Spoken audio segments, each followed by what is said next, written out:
Coming up on this episode of Student TV, we're going to learn about one boy's life with autism, playing games for a good cause, and one girl's trip to Mayaga, Africa to do some community service. All this and more on Student TV.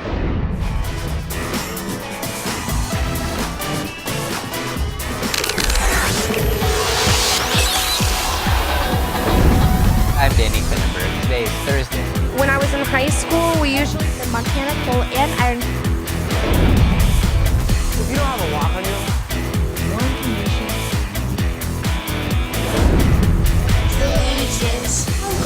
We originally adapted.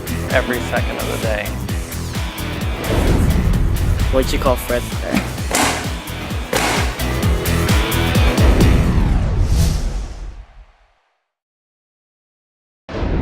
Hello, and welcome to Student DV. I'm your host, Sam Spinner, and first up, we have a video from Natomas Charter School about voting and voter turnout. Student producer Nicholas Negrete is here to tell us about making his video. A few months ago in technology, our technology teacher, Mrs. Music, told us about how we're going to be doing this really cool video project called Engage 2012. It's part of the Engage in Democracy Challenge.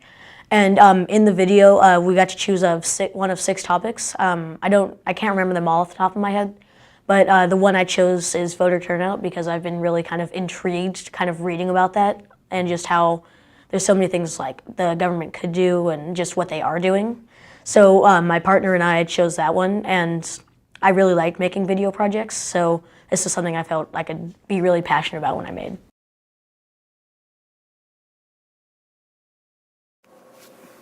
Why is voting important to you? My grandfather taught me that if I saw something wrong in my community, I couldn't stand on the sidelines. I should have the courage to get involved. I don't take having the right to vote for granted, because I know that many people suffered and died to secure that right. During this election season, I've been doing everything I can to encourage people to register to vote and participate in this process, especially in the light of recent voter suppression efforts. Has to do with our forefathers who fought for freedom way back when, 1776, and all the people in our armed services that continue to fight for our freedoms. And so one of our freedoms is the right to vote. And so it's important for me to be able to vote because I get to have a say, and it's an expression of the freedom that I have It's an expression of the freedom I have living in our country. Voting is important because we live in a representative democracy, which means that people vote for others to represent their best interest, represent their point of view, represent their wants on policy. And voting is important because that is the expression, the opportunity to choose the people that you want to represent you and your interests. So it's important for folks to get out and vote. What do you want to be when you grow up? A dentist? A cosmetologist? Whatever it is, you should pursue your dreams no matter what you want to do. And student producer Rachel Clough completely agrees. It's about pretty much careers people can do. So, as for examples, we did film directing, we did scientist, we did musician, I think we did artist, and athlete. So we just we thought that they were just really good examples of things that people could do when they grow up.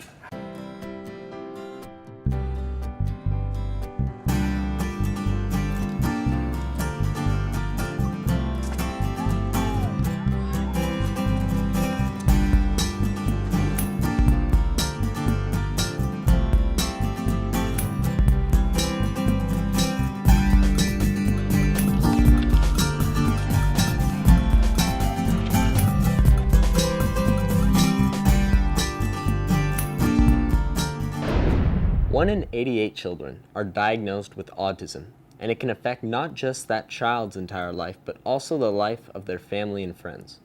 Student producer Aaron Jones decided to tell one person's story of autism. Austin's my brother. He has high-functioning Asperger's autism, and the video is kind of it's to inform people on autism, and it's to show kind of a little insight on him and how people respond to him, and just it informs you a little bit on autism and about kind of from a personal perspective, you know?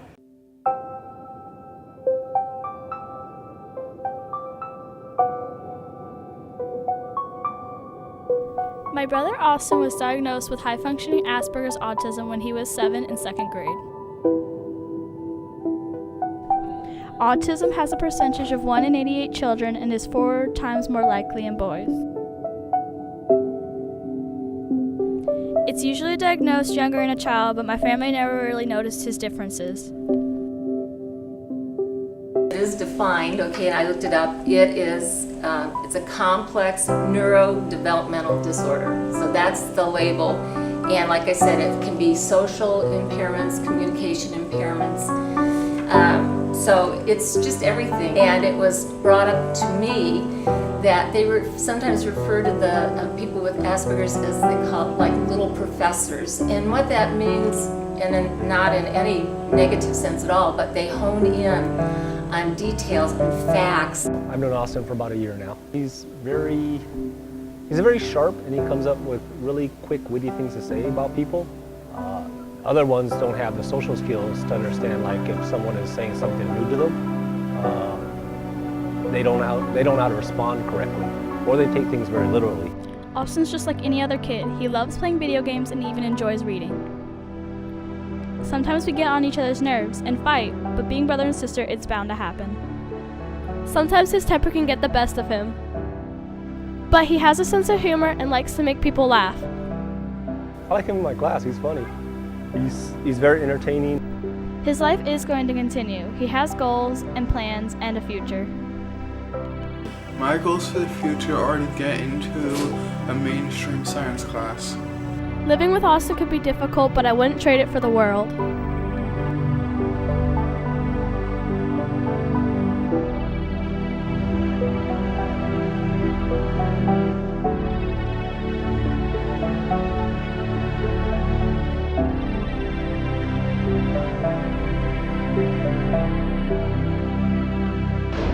Everyone loves video games.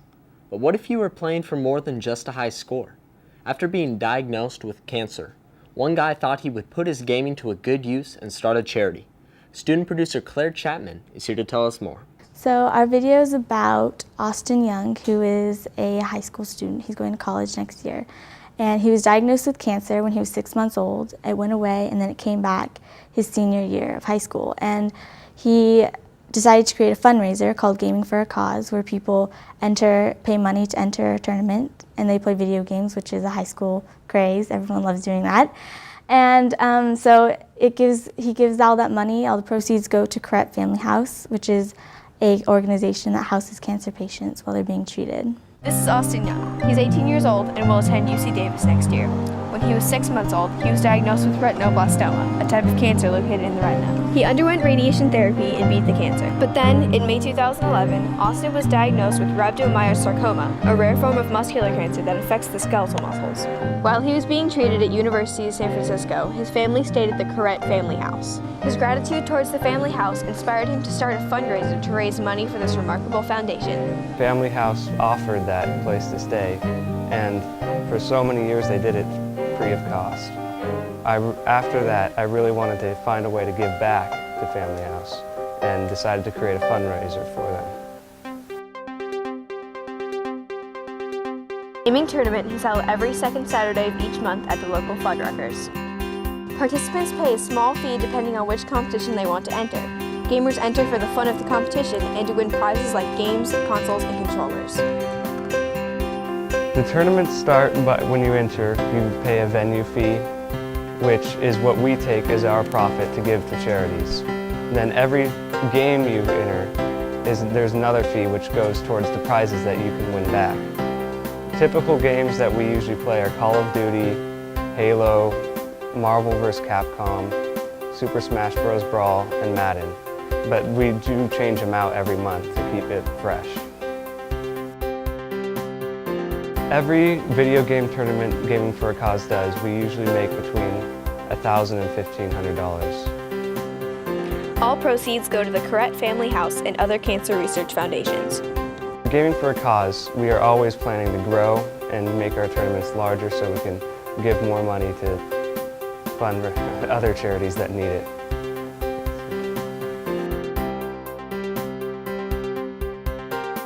Attending definitely helps Gaming for a Cause, and we always accept donations, and even if you want to volunteer your own time to help work one of the tournaments, it always helps.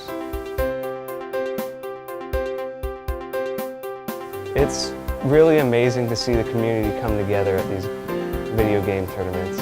I mean, you'd never expect everyone so willing to help. Everyone in some way has been touched by cancer and wants to help and give back and get rid of cancer.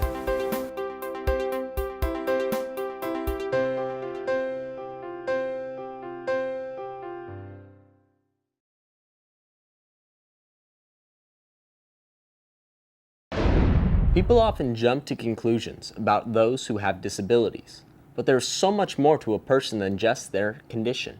Student producer Lacey Douglas is a good friend with Caitlin Stringer, a girl with Down syndrome. Here's Lacey. So I made a video about Caitlin Stringer, and I have a really big passion for reaching out to kids with disabilities, so I just thought I could just show the audience how beautiful she was as a person inside and out, and she's just awesome, and she's like one of my closest friends, and so I just really wanted to convey how just kids and just people with disabilities in general are just normal people who love anything that any other person would love. Heroes are defined as an inspiration to many people. Here's a heroine with a big heart who stands out from any other. You have to say action. Action.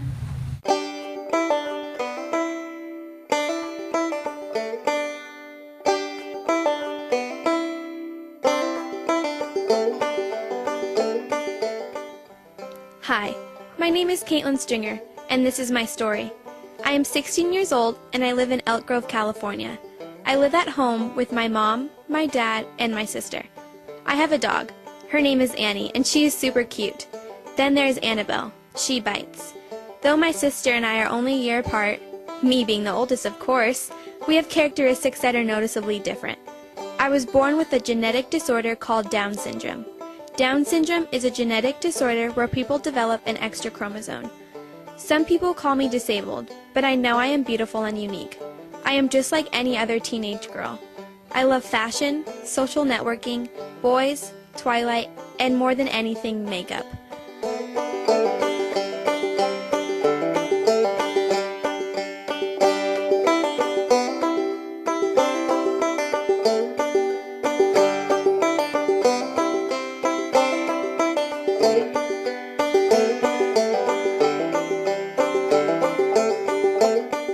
My best friends are Lacey and Miranda. They are my best friends forever. My so-called disability blocks people's true opinions of me. I am a person, just like you. I do boring chores just like anyone else. Just because I don't look like everyone doesn't mean I shouldn't be treated differently. I know I am loved, and I know I am beautiful. And if you ask me, I rock that extra chromosome.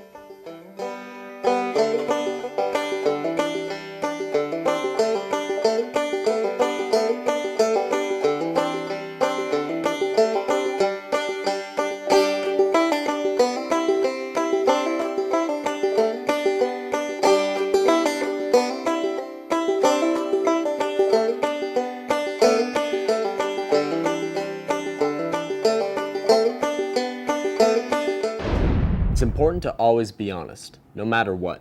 Next up, we have a PSA from Toby Johnson Middle School to teach us more. I would have to say my favorite part in productions is getting along with everybody and working together to make something that's really beautiful and nice. It really puts your skills to the test, like what you're really capable of, so it kind of determines whether you're really good at it and you can really compete against other people who have higher skills than you.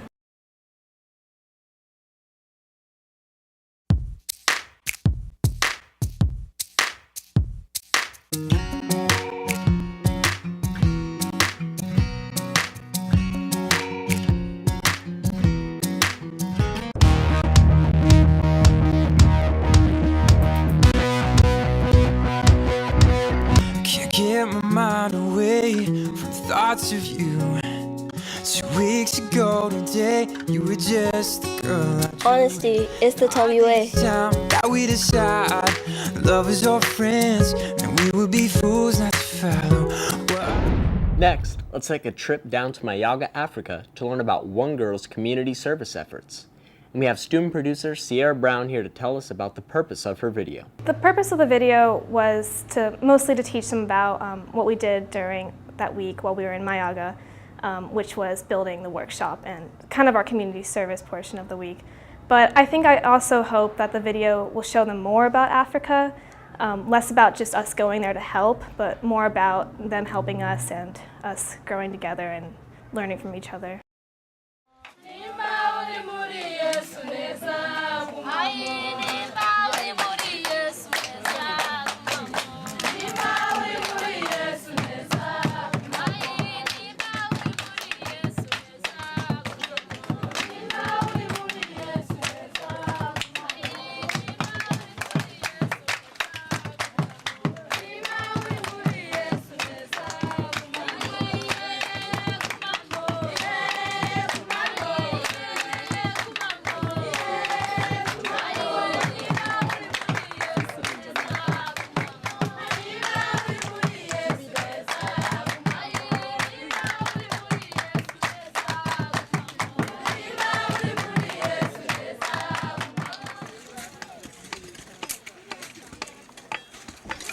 our first day working in Mayaga.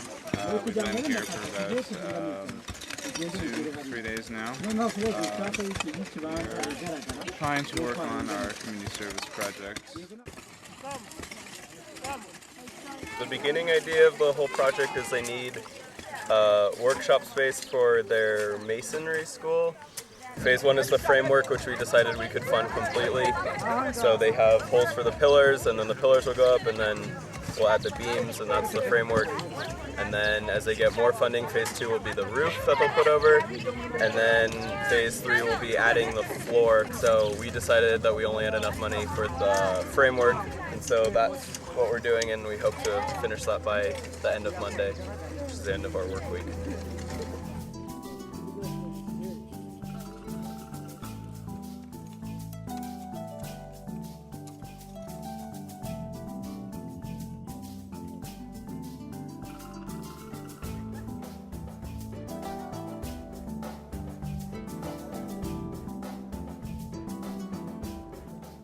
Yesterday we had to buy all the supplies needed for the workshop, just the framework and the pillars, so we had to go buy cement and rebar.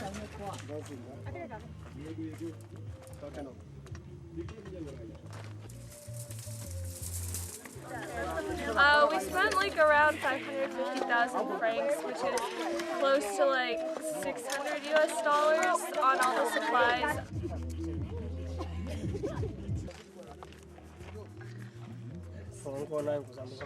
Today is July 20th, it's Friday. It's our second actual day of working, third officially. And so we're just mixing some cement. We got some people up there tying steel and whatnot. So it's gonna be a good day.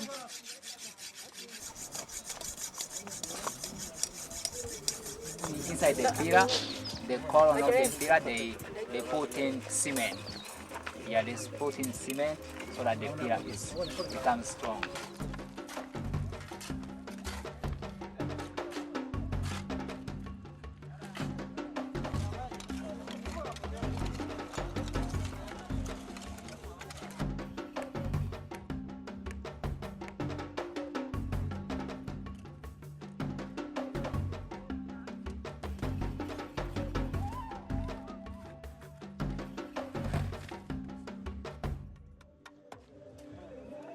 On day 3 at the work site. A couple of the kids are at down the hills fetching water to mix more cement, concrete.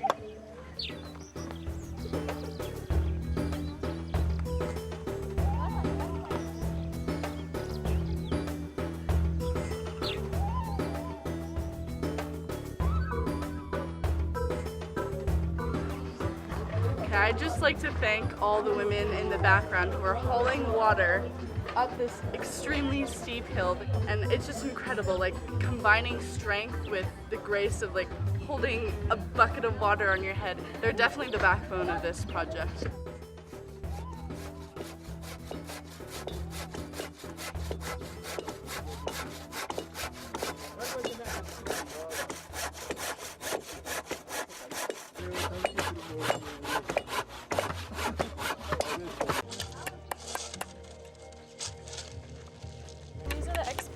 background. They're all here today. I've been working with steel, which is considerably more fun than it sounds.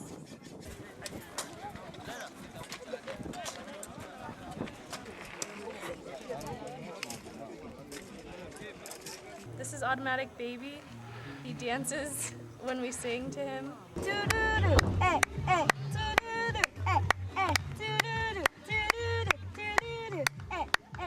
So you can see the columns in the background. We knocked those out yesterday. We want to see all of the framework for the workshop built by Monday, which is our last day.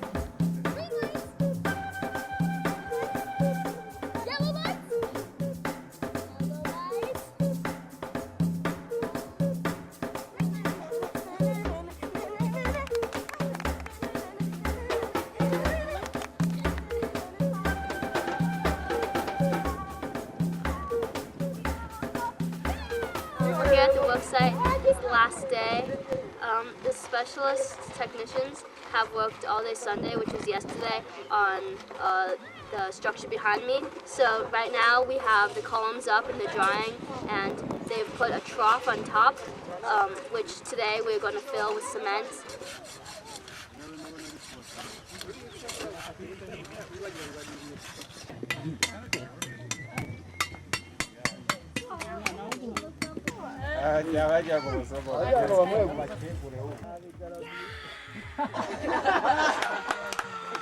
Some of the vocational students that are part of the sewing side of the school are working on some cloth that we purchased from Nyanza. And it's cool because they get to work on the cloth while the students from the masonry side of the school get to come out and help us work here on the site. So we're all just sort of working together, and it's really a good community project. In the background, you can see Celia and Sierra sitting sort of on the ground. Sierra's actually working on the plaque that we're going to have. So we made this plaque for our project, kind of just to show that we helped out, and it has our name on it. It has 2012, and it has the hills and the sun, and it's just sort of in memory of us being here in our trip to Rwanda. Celia's sitting there helping her. Yesterday, she actually got in a little accident. She slipped on gravel while we were playing soccer, so she had to go to the clinic. I stepped on my ankle funny, and to verify that it was a sprain, we came here, and the doctor, exactly what the doctor said, that it was a hyperextension or a sprain. Oh, and it cost 900 Rwanda francs. So about $1. Good morning, California. I love you, je t'aime, California. Yeah. Yay! There we go! Vámonos! Tujende!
This video is about the kids in the PE class running, and our motive was to show people that there really isn't enough PE in America, and a lot of people bypass that fact. They think that PE is not important, but we wanted to prove that we care that PE is cut. we want to make a difference in what way we can through making this video that kids need PE every day. Prevalence of childhood and adolescent obesity has tripled in the past 3 decades. My personal job, I was the sound producer or sound editor. So I chose the song and I edited the music to go along with it. And I was in charge of finding the quotes and facts for people to say. More than 1 in 5 children between the ages of 6 and 17 are now considered overweight. I think video is the most powerful tool to communicate it because it's visual and so much power you have to choose. And we thought, wow, this is a perfect way to show people and give people our message, what we want to say.